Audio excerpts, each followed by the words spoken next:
Assalamualaikum warahmatullahi wabarakatuh. Bapak dan Ibu, sobat sehat semua yang saya muliakan, coba lihat apa yang saya pegang ini. Timun, sayuran yang begitu akrab dengan kita. Saat kita menggigitnya, ada sensasi kriuk yang renyah. Diikuti rasa dingin yang langsung menyejukkan di lidah. Ia adalah sahabat terbaik saat kita makan pecel lele, nasi uduk, atau sebagai pendingin setelah menyantap sate panas. Kita semua sepakat bahwa timun ini adalah simbol dari makanan yang sehat dan menyejukkan, seorang teman setia di meja makan kita. Namun, di balik citranya yang begitu sehat dan menyegarkan itu, ada sebuah pertanyaan penting yang seringkali luput dari perhatian kita. Pernahkah Bapak atau Ibu mengalami, setelah seharian penuh makan makanan yang sehat, tiba-tiba di tengah malam terbangun karena batuk kering yang membangunkan dari tidur lelap, atau ada rasa cairan asam pahit yang tiba-tiba membanjiri mulut, disertai dada yang terasa panas. Sebuah perasaan bingung dan tidak berdaya di tengah keheningan malam. Bagaimana jika hari ini saya katakan bahwa biang keladi dari semua drama di malam hari itu bukanlah sate kambing atau sambal terasi yang sudah kita waspadai, melainkan semangkuk lalapan timun segar yang kita nikmati saat makan malam. Bagaimana jika sang penyejuk ini justru menjadi penyulut api di dalam dada kita, sebuah ironi yang seringkali terjadi di piring makan kita tanpa kita sadari sama sekali. Selamat datang kembali di channel kesayangan kita, Sobat Sehat Penyakit Dalam. Saya Dr. Irfan Ali. Dalam dunia medis, tugas saya bukan hanya mengobati penyakit, tapi juga menjadi detektif kesehatan bagi pasien saya. Tugas saya adalah menyinari sudut-sudut gelap dari kebiasaan kita, mencari petunjuk-petunjuk kecil yang seringkali menjadi kunci dari masalah besar, bahkan dari tersangka yang paling tidak kita duga sekalipun. Maka dari itu, saya memohon kesediaan Bapak dan Ibu untuk menyimak perbincangan kita kali ini sampai tuntas. Menulis, saya mau tidur, tenang di kolom komentar adalah langkah pertama kita untuk merebut kembali kedamaian malam hari yang telah lama hilang. Ini adalah sebuah doa dan niat, dan saat kita melakukannya bersama-sama, ada kekuatan di dalamnya. Dan seperti biasa, sebutkan dari kota mana Anda menonton. Untuk membuka wawasan kita, izinkan saya bercerita tentang Pak Basuki, seorang pensiunan dosen dari Yogyakarta yang berusia 67 tahun. Sebagai seorang akademisi, beliau adalah sosok yang sangat logis dan terpelajar. Beliau percaya, setiap masalah pasti memiliki solusi yang masuk akal, yang membuatnya semakin frustrasi menghadapi satu masalah kesehatan yang tidak kunjung terpecahkan.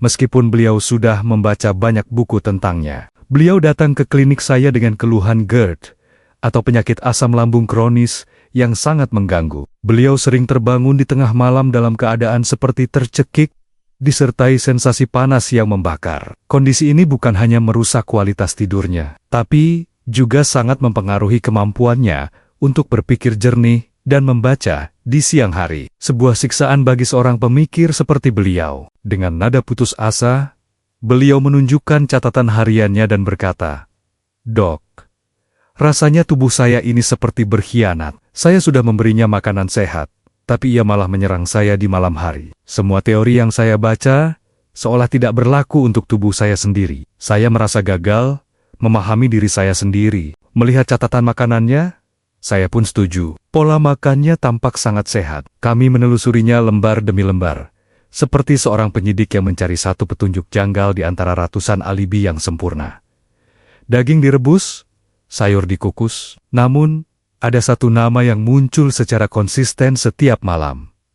Lalapan timun, satu mangkuk penuh, inilah satu-satunya petunjuk yang berulang. Disitulah letak kuncinya. Dan di sanalah, di antara catatan SAYUR-MAYUR yang tampak begitu sehat, sang pelaku utama bersembunyi di depan mata. Saat saya menunjuk timun sebagai tersangka utamanya, raut wajah Pak Basuki berubah dari frustrasi menjadi terkejut, lalu perlahan menjadi sebuah pemahaman. Akhirnya, ada jawaban yang masuk akal untuk penderitaannya selama ini. Sekarang, pasti Bapak dan Ibu di rumah juga ikut bingung. Ini tidak masuk akal, Dok. Saya tahu ini terdengar seperti mengada-ada. melawan semua yang pernah kita dengar tentang timun. Tapi mari kita masuk ke ruang pengadilan dan membongkar kasus timun ini. Saya akan menjadi jaksa penuntut yang adil, menunjukkan sisi baik dan sisi buruknya berdasarkan bakti-bakti dari cara kerja tubuh kita. Mari kita gunakan sebuah analogi sederhana. Bayangkan lambung kita ini seperti sebuah balon karet. Ada makanan yang setelah masuk, ia akan diam dengan tenang. Namun, ada juga jenis makanan lain yang setelah masuk, ia akan berfermentasi dan menghasilkan banyak sekali gas, yang membuat balon itu mengembang menjadi besar, kencang, dan menekan organ-organ di sekitarnya, menimbulkan rasa begah yang sangat tidak nyaman. Di dalam timun, terkandung sebuah senyawa alami bernama cucurbitacin. Senyawa inilah yang terkadang memberikan sedikit rasa pahit pada timun. Anggaplah cucurbitacin ini seperti getah yang bagi sebagian orang, terutama yang lambungnya sensitif, bisa membuat dinding lambung gatal dan bereaksi dengan memproduksi lebih banyak gas dan asam sebagai bentuk pertahanan diri. Selain itu, timun memiliki kandungan air dan serat yang sangat tinggi. Di malam hari, saat sistem pencernaan kita ibarat pabrik yang sebagian besar pekerjanya sudah pulang, prosesnya berjalan lambat. Tumpukan serat dan air dari timun ini menjadi lemburan yang tidak terduga bagi pekerja yang tersisa, bakteri baik di usus kita. Pesta para bakteri inilah yang menghasilkan banyak sekali limbah berupa gas. Jadi, sekali lagi saya tegaskan dengan jelas, masalahnya bukanlah karena kimiawi timun yang bersifat asam, melainkan karena sifat fisik dari gas yang dihasilkannya. Tekanan fisik dari gas yang terperangkap di dalam lambung inilah yang secara mekanis mendorong paksa asam lambung kita untuk naik dan keluar dari sarangnya, menyebabkan sensasi terbakar di dada. Risiko ledakan asam lambung akibat makan timun di malam hari ini bisa menjadi berlipat-lipat lebih parah. Kebiasaan ini seperti sebuah api kecil yang akan membesar jika kita sirami dengan 4 jenis bensin atau faktor pemberat yang bisa mengubah masalah kecil menjadi bencana besar di malam hari. Kondisi pertama yang memperparah adalah jika porsinya berlebihan. Ada perbedaan besar antara mengonsumsi 2 atau 3 iris timun sebagai hiasan dengan mengonsumsi 1 atau bahkan 2 buah timun utuh. Bayangkan perbedaan antara memasukkan 1 kerikil ke dalam segelas air dengan memasukkan segenggam batu. Keduanya akan menaikkan permukaan air, tapi yang kedua akan membuatnya tumpah ruah. Saya pernah merawat Ibu Aisyah yang sangat gemar membuat acar timun segar dan bisa menghabiskan 1 mangkuk penuh saat makan malam. Beliau berkata, "Dulu saya kira kembung itu karena masuk angin biasa, Dok. Ternyata karena kebanyakan acar timun kesukaan saya, yang saya anggap sebagai comfort food." Kondisi kedua, dan ini adalah faktor yang paling krusial, adalah jika timun dikonsumsi terlalu dekat dengan jam tidur. Saat kita berdiri, gravitasi adalah sahabat terbaik lambung kita. Saat kita berbaring, kita menghilangkan sahabat itu. Berbaring setelah makan berat itu, ibarat memiringkan botol soda yang baru dikocok. Kita tahu persis apa yang akan terjadi selanjutnya, letupan dan tumpahan. Contohnya adalah Pak Slamet, seorang ketua RT di lingkungannya. Beliau punya kebiasaan makan rujak buah yang didominasi timun sambil menonton berita malam, seringkali hanya 1 jam sebelum beliau tidur. Kebiasaan inilah yang menjadi penyebab utama mengapa beliau sering terbangun di malam hari dengan tenggorokan sakit dan suara serak yang mengganggu kewibawaannya saat memimpin rapat warga keesokan harinya. Kondisi ketiga adalah jika timun dimakan bersamaan dengan makanan berat lainnya. Menggabungkan timun dengan makanan lain yang juga sulit dicerna, seperti daging merah berlemak atau hidangan bersantan, akan menciptakan kemacetan lalu lintas parah di dalam lambung. Lambung kita dipaksa untuk mencerna rendang yang alot dan timun yang penuh gas secara bersamaan. Ia menjadi bingung, mana yang harus didahulukan? Akhirnya, semuanya menjadi kacau. Saat menghadiri sebuah acara hajatan, Mbah Putri menyantap hidangan rendang dan gulai kambing bersama dengan acar timun yang melimpah. Kenikmatan sesaat di pesta pernikahan itu harus dibayar dengan penderitaan sepanjang malam. Beliau tidak bisa tidur karena perutnya terasa begah dan dadanya panas. yang sayangnya merusak kenangan indah dari pesta tersebut dan membuatnya takut untuk datang ke kondangan lagi. Dan kondisi keempat, yang menjadi penentu segalanya, adalah jika Anda memang sudah memiliki bakat atau kondisi lambung yang sensitif, seperti penyakit MAH atau GERD. Bagi orang sehat, pintu lambungnya terkunci rapat. Bagi penderita GERD, pintunya hanya tertutup tapi tidak terkunci rapat. Engselnya sudah longgar. Sedikit saja dorongan gas dari dalam sudah cukup untuk membuatnya terbuka lebar. Jadi, jika Anda adalah seorang pejuang GERD, Anda harus memperlakukan timun di malam hari ini sebagai tamu yang berpotensi membuat onar. Mengetahui kelemahan ini bukanlah kutukan, melainkan sebuah kekuatan. Karena dengan mengetahuinya, Anda bisa menyusun strategi pertahanan yang lebih cerdas dan efektif untuk melindungi diri Anda. Jadi, setelah mendengar semua ini, apakah artinya kita harus memusuhi dan menjauhi timun selamanya? Tentu saja tidak. Jangan khawatir, kita tidak akan mencoret timun dari daftar belanja kita. Kita hanya akan memberinya jadwal kunjungan yang baru, yang lebih sopan dan lebih menyehatkan bagi tubuh kita. Kita akan belajar untuk berdamai dengan timun. Aturan main yang pertama dan paling aman adalah soal waktu. Waktu terbaik untuk menikmati semua kebaikan timun adalah di siang hari. Saat matahari masih bersinar dan tubuh kita masih aktif, jadikan ia bagian dari menu sarapan, makan siang, atau sebagai camilan penurun panas di sore hari. Ini memberikan tubuh waktu berjam-jam untuk mencernanya dengan baik. Aturan kedua, jika Bapak atau Ibu tetap ingin sekali mengonsumsinya di malam hari, maka ada 3 syarat ketat yang harus dipatuhi. Ingat 3 hal: porsi mini, jeda panjang, tanpa biji. Porsi sangat kecil, cukup 2-3 iris. Makanlah minimal 3 jam sebelum waktu tidur. Dan cobalah untuk membuang bagian bijinya yang seringkali lebih sulit dicerna. Aturan ketiga adalah tentang cara mengolahnya. Bagi Bapak atau Ibu yang memiliki lambung supersensitif, ada triknya. Cobalah untuk memasak timun sebentar, misalnya memasukkannya ke dalam tumisan atau sayur bening. Proses pemanasan singkat akan membantu memecah beberapa senyawa dan serat kompleksnya. Ini seperti membantu pekerjaan lambung di luar tubuh, sehingga tugasnya menjadi jauh lebih ringan. Analogi positifnya adalah seperti ini.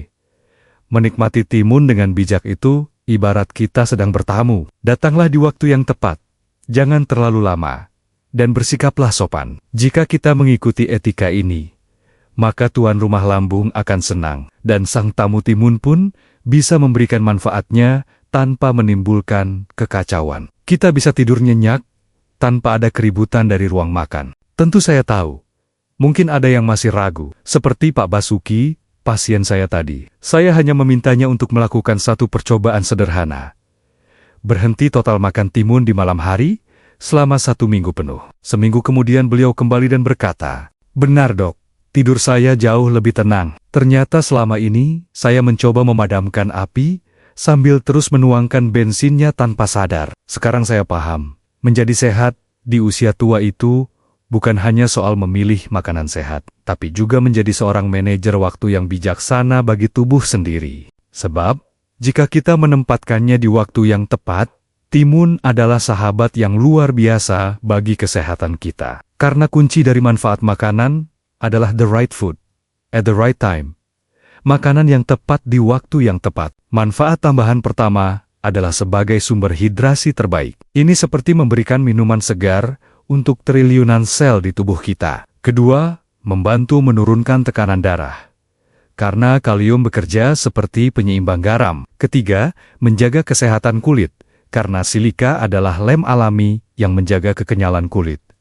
Keempat, membantu mengontrol gula darah. Dan kelima, ia adalah sumber antioksidan penting untuk melawan kerusakan sel. Dukungan ilmiah pun ada. Berbagai penelitian, seperti yang pernah diterbitkan dalam Journal of Plant Foods for Human Nutrition, menunjukkan bahwa senyawa di dalam timun memiliki aktivitas antioksidan dan antiinflamasi. Jadi, ilmu pengetahuan mendukung timun sebagai makanan super. Dan video ini memberikan buku panduan tentang cara menggunakannya, agar kita mendapatkan manfaatnya tanpa efek samping. Namun, kita juga harus bisa membedakan antara gangguan akibat makanan dan sinyal dari penyakit yang lebih serius. Sekarang, bagian terakhir yang sangat krusial. Kita harus tahu kapan harus berhenti menjadi detektif dan segera pergi ke kantor polisi, yaitu ke dokter. Tanda-tanda bahaya tersebut adalah: pertama, nyeri dada hebat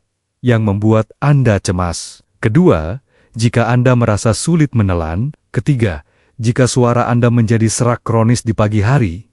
Keempat, jika berat badan Anda turun drastis padahal tidak diet. Dan kelima, jika Anda menderita batuk kering kronis yang tidak kunjung sembuh. Gejala-gejala ini adalah tanda bahwa kerusakan yang terjadi mungkin lebih dalam. Kita telah sampai di penghujung perbincangan kita. Pesan kunci yang ingin saya titipkan adalah sebuah perbandingan. Biaya untuk membeli timun selama seminggu mungkin tidak seberapa. Namun, biaya yang harus kita bayar untuk malam-malam tanpa tidur, kecemasan setiap kali matahari terbenam, dan hilangnya kualitas hidup karena GERD, itu sangatlah mahal. Pilihan kini ada di tangan Bapak dan Ibu.